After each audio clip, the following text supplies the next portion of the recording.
Hello everyone.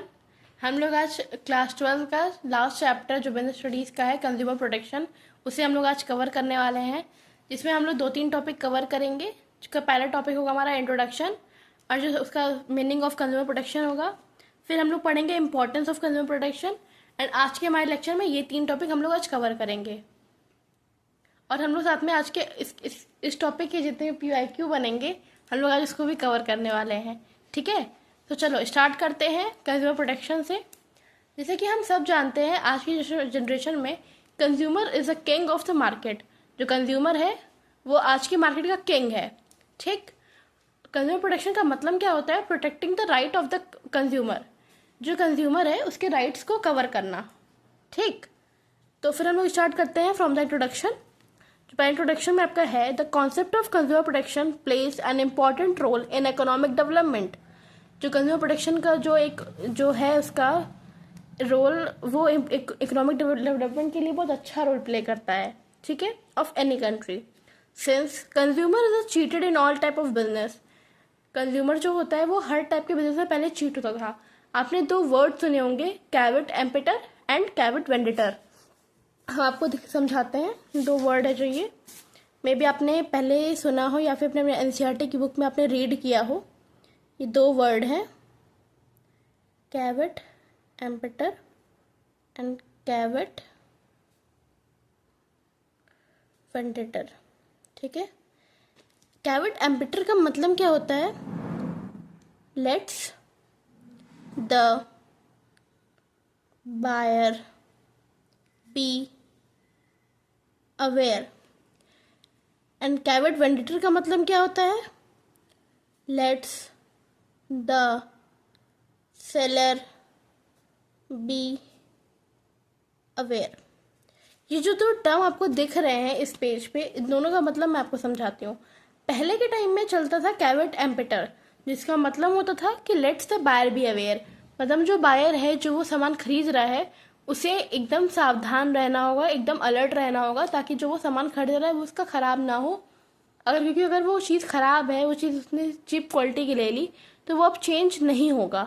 But in now term अब आ गया है कैविट वेंडेटर। मतलब कि जो सेलर है उसे बी अवेयर होना पड़ेगा, सेलर को ध्यान रखना पड़ेगा इन सब चीज़ों का।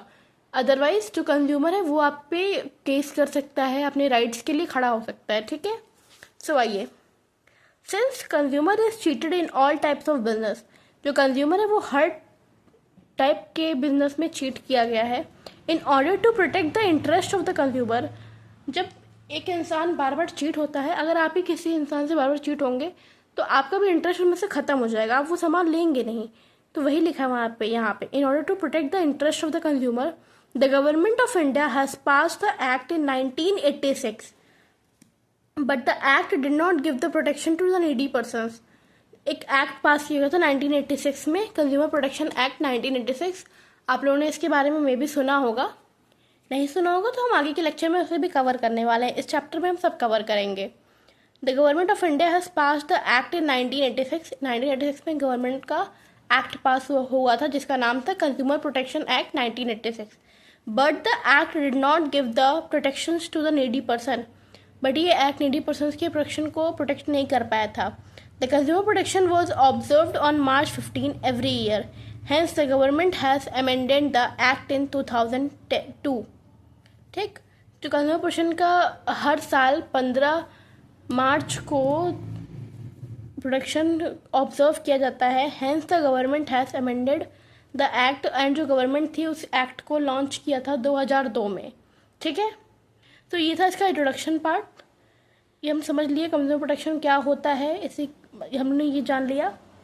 Protecting the rights of a consumer, ये कंज्यूमर प्रोटेक्शन का मेन वो होता है। ठीक है, आइए जानते हैं meaning of consumer protection. So meaning पे आते हैं, the protection of consumers against exploitation by the manufacturers और traders and business is called consumer protection. Consumer की जो प्रोटेक्शन अगेंस्ट एक्सप्लॉयटेशन, जो उसका एक्सप्लॉयट हो रहा है, जो से लोगों मैन्युफैक्चर के थ्रू, ट्रेडर्स के थ्रू, बिजनेस के थ्रू जो वो एक्सप्लॉयट हो रहा है, उससे उसको बचाने के लिए हम इसे कंज्यूमर प्रोटेक्शन कहते हैं। ठीक, आते हैं इसके इम्पोर्टेंस पे। सो इम्पोर्टेंस है देखिए पहले इसका जो इम्पोर्टेंस है वो 3 पार्ट में डिवाइड है, ठीक, 3 नहीं 2 पार्ट में डिवाइड है, सॉरी 2 पार्ट में डिवाइड है। आइए जानते हैं ये 2 पार्ट कौन से हैं। From the point of view of consumer, from the point of view of business। अब मैं ये टर्म क्यों बोल रही हूँ कि कंज्यूमर प्रोटेक्शन एक्ट जो है इसका इम्पोर्टेंस बिजनेस को भी क्यों मिलेगा, बिकॉज जिस तरीके से कंज्यूमर प्रोटेक्शन एक्ट कंज्यूमर के लिए बेनिफिशियल है, वैसे ही एज सेम एज वो बिजनेसमैन के लिए भी, बिजनेस एंटिटी के लिए भी बहुत प्रॉफिटेबल है, बहुत ही अच्छा है, ठीक है, उनके राइट्स को भी वो कवर करता है, ठीक। तो हम लोग आज जानते हैं इम्पोर्टेंस के बारे में, हम लोग आज पढ़ते हैं, ठीक है। It has a wide agenda, consumer protection act का है एक wide agenda. It not only includes educating consumer about their rights and responsibility but also getting their grievances redressed। सिर्फ उनके जो कंज्यूमर के सिर्फ राइट्स एंड रिस्पॉन्सिबिलिटीज़ को ये नहीं शो करता है, नहीं उनको बताता है, बट ऑल्सो जो उनके ग्रीवेंस, जो उनके हक की चीज़ें वो उन्हें भी उनको बताता है। Consumer protection has special significance for business too. देखिए जो मैंने आपको पॉइंट बताया था वो पॉइंट यहाँ पे आ गया कि protection has special significance for business too. Business के लिए भी ये उतना ही हेल्पफुल है, ये उतना ही प्रोटेक्टेबल है, ठीक। सो आते हैं तो हम लोग जो पहले जानेंगे वो from consumer points of view. So consumer point of view से आइए जानते हैं, देखते हैं।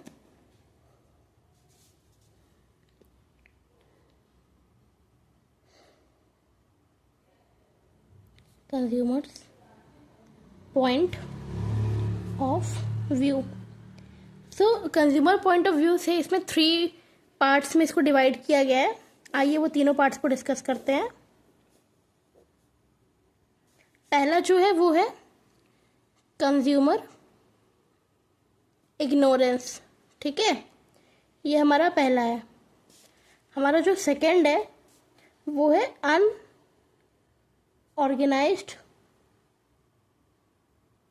कंज्यूमर। हमारा जो तीसरा है वो है wide spread exploitation of consumer. ये हमारा 3 पार्ट है, ठीक है। कंज्यूमर पॉइंट ऑफ व्यू से हमारे ये 3 पार्ट हमें आज कवर करने हैं।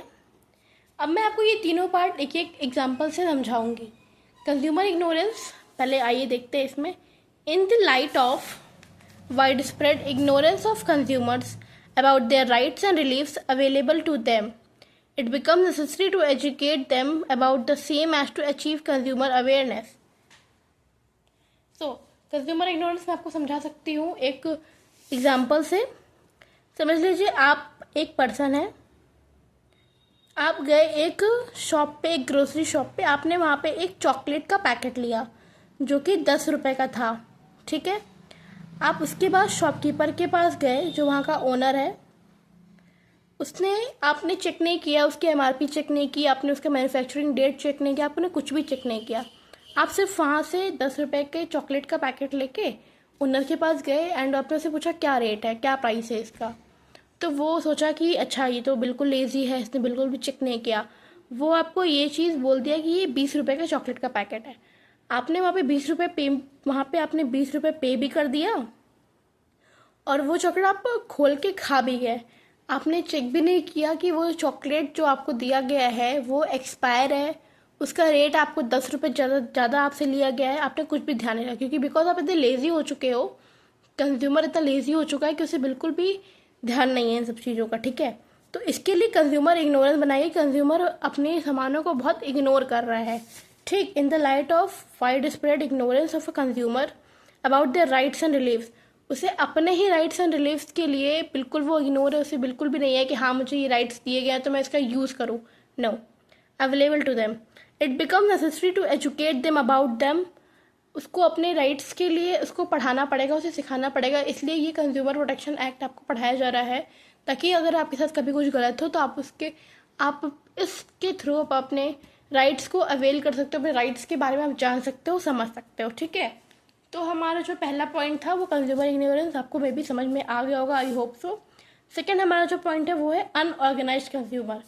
अनऑर्गेनाइज्ड कंज्यूमर का क्या मतलब होता है कि हमारे जो कंज्यूमर हैं वो ऑर्गेनाइज्ड फॉर्म में नहीं है, उन्हें अपने राइट्स के बारे में नहीं पता है, उन्हें ये भी नहीं पता है कि उनके राइट्स क्या है, उनके रिलीफ्स क्या है. अगर उन्हें कोई सामान ख़राब दिया जा रहा है तो वो उसको लेके चले आ रहे हैं, बट उन्हें ध्यान नहीं है कि मेरा सामान जो है वो ख़राब है. ठीक, तो यहाँ पे लिखा हुआ है वही चीज़. Consumers need to be organise in the form of consumer organisation which would take care of their interest. Consumers को ऑर्गेनाइज होना पड़ेगा कंज्यूमर ऑर्गेनाइजेशन के अकॉर्डिंग, ताकि उनके इंटरेस्ट को वो लोग टेक केयर कर सके. कंज्यूमर का जो इंटरेस्ट होता है उसकी देखभाल करने के लिए कंज्यूमर ऑर्गेनाइजेशन बनाया गया है. ठीक है, अनऑर्गेनाइज्ड कंज्यूमर में. अब आते हैं जो हमारा तीसरा टॉपिक है, wide spread exploitation of a consumer. ठीक, तो जो तीसरा पॉइंट है इसमें समझते हैं थोड़ा सा. Consumer might be exploited by unscrupulous. Unscrupulous का मतलब होता है अनफेयर. ठीक है, आप मेरे साथ साथ नोट्स भी बनाते चलेंगे तो आपका बहुत अच्छा होगा. ये नोट्स आपके बहुत अच्छे नोट्स हैं. ठीक है, exploited by unscrupulous, exploitive and unfair practices like defective and unsafe product. adulteration का क्या मतलब होता है कि आपको किसी ने खराब सामान दे दिया, मिलावटी सामान दे दिया, फिर डिफेक्टिव आइटम दे दिया, false and misleading advertising etc. consumers need protection against such malpractices of the sellers.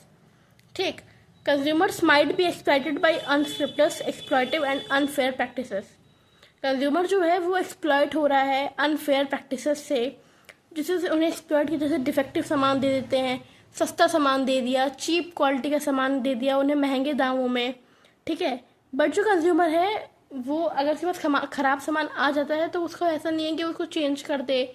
उसके कहते हैं कि अरे अगर मैं कंप्लेन भी करूँगा तो मैं अकेला क्या कर लूँगा, ये सोच के वो कंप्लेन भी नहीं करता है, उसको ख़राब सामान बेच देता है. एंड बायर हमेशा ही एक्सप्लॉइट होता आ रहा है. ठीक, तो ये जो पॉइंट थे ये आपके थे, ये जो 3 मेजर मैंने वो पॉइंट बताए थे ये कंज्यूमर पॉइंट्स ऑफ व्यू थे. ठीक, अब हमें जो पढ़ना है वो है from the point of view of the business. अब बिजनेस के पॉइंट ऑफ व्यू से कैसे कंज्यूमर प्रोटेक्शन एक्ट है जो वो हेल्पफुल है वो हम लोग जानेंगे. ठीक है, तो आइए from the business point of view हमने ये डाल दिया. अब बिजनेस पॉइंट ऑफ व्यू से ये 5 तरीके से हेल्पफुल है. कितने तरीके से? 5. ठीक है, तो हम उस 5 पॉइंट्स को यहाँ पे लिखेंगे, यहाँ हम लोग मेंशन करेंगे 5 पॉइंट्स को. ठीक है, सो जो पहला पॉइंट है वो लॉन्ग टर्म इंटरेस्ट का है. आइए पहले समझते हैं लॉन्ग टर्म इंटरेस्ट क्या है, फिर उसके आगे हम लोग बढ़ेंगे. Long term interest of a business. Enlightened business realizes to satisfy their customers. Satisfies customers, provide good feedback to prospective customers and thus helps in increasing the customer base of business. The sorry guys, हम दोबारा इसको cover करेंगे. Long-term interest of business. Enlightened business realizes to satisfy their customers, satisfies customers, provide good feedback to prospective customers and thus help in increasing the customer base of business. Thus, business firms should aim to long-term profit maximization through customer satisfaction. इसमें mainly long term interest of business का क्या मतलब है कि आपको अपने customer को satisfy करना है. ठीक है, अगर आपका कस्टमर सेटिस्फाई रहेगा तो वो आपको एक अच्छा फीडबैक देगा. एंड जब वो एक अच्छा फीडबैक देगा तो वो अपना फीडबैक किसको देगा? एक दूसरे कस्टमर को देगा. वो उसको समझाएगा कि भाई देखिए जो कंपनी है या फिर ये जो बिजनेस एंटिटी है इसकी जो सामान है, इसकी जो क्वालिटी है ये बहुत अच्छी है, तू भी यहाँ से बाई कर, तो आप भी यहाँ से सामान लीजिए. ठीक है, तो वो यहीं लिखा हुआ है, प्रोस्पेक्टिव कस्टमर को भी वो फीडबैक देगा अपना, और ये आपके हेल्प करेगा आपके कस्टमर को इंक्रीज करने में। अगर आज आपके यहाँ 2 कस्टमर आते हैं, आप मान लीजिए आपका सामान बहुत अच्छा है, तो वो 2 कस्टमर जाके और 4 कस्टमर को बताएंगे कि भैया ये मैंने सामान लिया था यहाँ से, ये सामान बहुत अच्छा है, आप भी इस सामान के गो थ्रू हो सकते हैं। तो वो पर्सन भी जाके वहाँ से वो सामान लेगा, तो ऐसे आपका कस्टमर बढ़ेगा। ठीक है, thus business firm should aim to long term profit. और जो बिग बिजनेस फर्म होता है वो एक लॉन्ग टर्म प्रॉफिट मैक्सिमाइजेशन का ही चाहता है कि उसका अगर कस्टमर सेटिस्फाई हो रहा है तो वो लॉन्ग टर्म बिजनेस वो चलेगा। ठीक है, सो आते हैं इसके नेक्स्ट पॉइंट पे। जिसका नेक्स्ट पॉइंट है वो है बिजनेस, एक minute, business uses society resources. ठीक है, तो जो उसका सेकेंड पॉइंट है वो ये है। ठीक है, बिजनेस यूजेस सोसाइटी रिसोर्सेस। अब हम लोग इसको समझते हैं। Business organizations use resources which belong to the society. They thus have a responsibility to supply such products and render such services which are in public interest and would not impair public confidence in them. ठीक है, जो business है ना वो society के resources को भी use करता है। ठीक है, business organisation use resources which bring to the society, जो सोसाइटी से रिलेटेड है, और ये उनकी रिस्पॉन्सिबिलिटी बनती है कि वो उनको प्रोडक्ट्स प्रोवाइड करें, और जो प्रोडक्ट उन्हें मिल रहे हैं वो उसके बदले उन्हें पैसे दें, या फिर जो भी उन्हें सर्विसेज चार्ज किए हैं वो उसको दिए, और ये public interest would not empire public confidence in them. ठीक है, आते हैं थर्ड पॉइंट पे हमारे, जो कि है सोशल रिस्पॉन्सिबिलिटी। सोशल, अब हम लोग, ये हमारा तीसरा पॉइंट है। अब हमें लास्ट 3 पॉइंट्स और कवर करने हैं। ठीक, सोशल रिस्पॉन्सिबिलिटी पे पढ़ते हैं। A business has social responsibility towards various interest group. Business organisation make money by selling goods and providing services to their consumer. ठीक है, सर्विसेज टू देयर कंज्यूमर्स, ये पूरा लिख लीजिए। ठीक है, अब बिजनेस है सोशल रिस्पॉन्सिबिलिटी। ठीक है, एक जो बिजनेस होता है, एक जो बिजनेस एंटिटी होती है, उसके पास अपने खुद की एक सोशल रिस्पॉन्सिबिलिटी होती है जो उसे फुलफिल करनी होती है, जो कि इंटरेस्टेड ग्रुप्स हैं, जो कि सोसाइटी के जो भी नीड्स है उसको फुलफिल करना चाहिए। ये नहीं कि आप सोसाइटी की चीज़ों को, रिसोर्सेज का आप एक्सप्लॉयटेशन कर दो एंड उसको फिर पे ना करो या फिर वो ना करो। Business organisation make money by selling goods and providing services to their consumer. ठीक है, बिजनेस ऑर्गेनाइजेशन जो होते हैं वो गुड को सेल करते हैं एंड जो सर्विसेज एंड गुड्स को सेल करते हैं and providing services to their consumers, and अपने कंज्यूमर्स को प्रोवाइड कराते हैं गुड्स। मॉरल जस्टिफिकेशन, जो हमारा फोर्थ पॉइंट है वो है मॉरल जस्टिफिकेशन।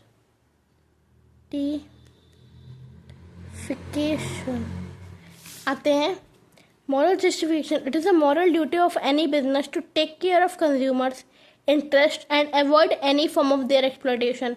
एक बिजनेस का ये मेन मतलब होता है कि वो अपने जो कंज्यूमर हैं, जो उनके कंज्यूमर्स हैं, उनके इंटरेस्ट को वो बनाए रखे और एनी फॉर्म ऑफ एक्सप्लॉयटेशन को वो दूर करे। ये नहीं कि वो चीप क्वालिटी प्रोडक्ट पड़ा दे या फिर वो ख़राब क्वालिटी का प्रोडक्ट पड़ा दे, ये सब वो काम ना करे। ठीक है, तो ये एक मॉरल जस्टिफिकेशन का एक एग्जाम्पल है।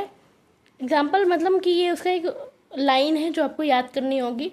It is a moral duty of any business to take care of consumers interest and avoid any form of their exploitation.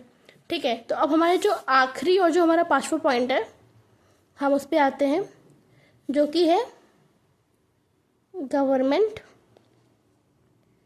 Intervention. ठीक है, और जो हमारा 5वां पॉइंट है हम लोग उस पर आते हैं गवर्नमेंट इंटरवेंशन पे। ठीक है, a business engage in any form of exploitative trade practices would invite government intervention और एक्शन।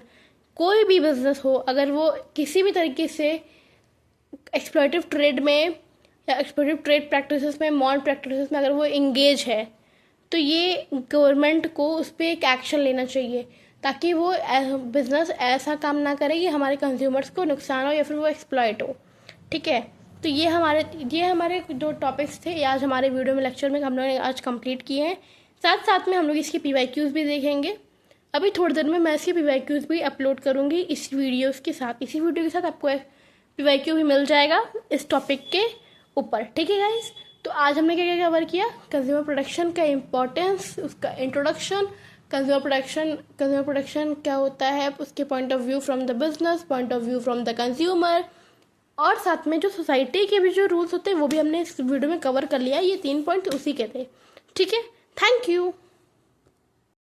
तो यहाँ पे जो मैंने अभी आपको लेक्चर पढ़ाया है कंज्यूमर प्रोटेक्शन का इंट्रोडक्शन और importance from the point of view of the consumer, from the point of view of the business, उसके बाद हम उसके PYQs भी लेके आ गए हैं उस टॉपिक के। ठीक है, तो जो उसमें पहला हमारा MCQ आता है जो PYQ में आ चुका है वो ये है, price ceiling is usually impose to, price ceiling impose होता है generally protect consumer from exploitation, ये उसका काम है। ठीक है, कंज्यूमर को एक्सप्लॉयटेशन से प्रोटेक्ट करना। और जो हमारा सेकेंड MCQ है वो ये है, which institution is in India is directly responsible for implementing consumer protection through redressal mechanism. So आपको इसका आंसर साफ साफ दिख रहा होगा, 4 ऑप्शन इसमें दिए हुए हैं, SEBI, RBI, consumer courts, ministry of commerce. तो कंज्यूमर प्रोटेक्शन के लिए हमारा आता है कंज्यूमर कोर्ट्स। ठीक है, अब 2 MCQ मैंने इसमें कवर किया है। अब जो तीसरा क्वेश्चन है वो आपका ये, explain the importance of consumer protection from the point of view of a business. Business के पॉइंट ऑफ व्यू से मैंने अभी आपको 5 टॉपिक कवर कराए हैं, उसी पे बेसिक क्वेश्चन है कि आपको इसमें बताना है कि बिजनेस के पॉइंट ऑफ व्यू से इंपॉर्टेंस क्या है कंज्यूमर प्रोटेक्शन का। ठीक है, जब मैंने आपको पढ़ाया long term interest of a business, government intervention, moral justification, social responsibility towards business, ये सब मैंने आपको पढ़ाया है। वही 5 पॉइंट आपको इसमें कवर करना है, जो ये CBSE 2019 में आ भी चुका है। ठीक है, और उसके बाद जो हमारा क्वेश्चन है, why is it important for a business to lay emphasis on protecting its consumer and adequately satisfy them. ये क्वेश्चन CBSE 2018 में आया था। ये क्वेश्चन का मतलब है कि क्यों एक बिजनेस को जरूरी है अपने कंज्यूमर्स को सेटिस्फाई करना, उन्हें सेम प्रोडक्ट पे ले करना, क्यों इम्पोर्टेंट है, आपको इसका आंसर यहाँ पे लिखना है। मैंने जो लेक्चर पढ़ाया है उस लेक्चर के थ्रू आप इसका भी आंसर कवर कर सकते हैं। हमारा जो लास्ट क्वेश्चन है इन द 5th क्वेश्चन वो ये है, a business organisation engage in exploitative trade practices में इनवाइट गवर्नमेंट इंटरवेंशन, एक्सप्लेन। मैंने को 5वां पॉइंट पढ़ाया था गवर्नमेंट इंटरवेंशन का, ये उस टॉपिक पे बेस ये क्वेश्चन है। ये CBSE 2017 में आ चुका है ये क्वेश्चन। ये तीनों ही क्वेश्चन आपके बहुत ही इंपॉर्टेंट क्वेश्चन है। आप इन तीनों का आंसर अगर आपने मेरा लेक्चर कवर किया तो आप देख सकते हैं। और अगर आप मेरे टेलीग्राम चैनल पे ज्वाइन हो जाइए, आपको मेरे हैंड रिटन नोट्स एंड आपको और भी बहुत सारे PYQs जो कि एकदम 100% कन्फर्म होते हैं एग्जाम में आने का, आपको वो सारे PYQs भी मिल जाएंगे। Thank you.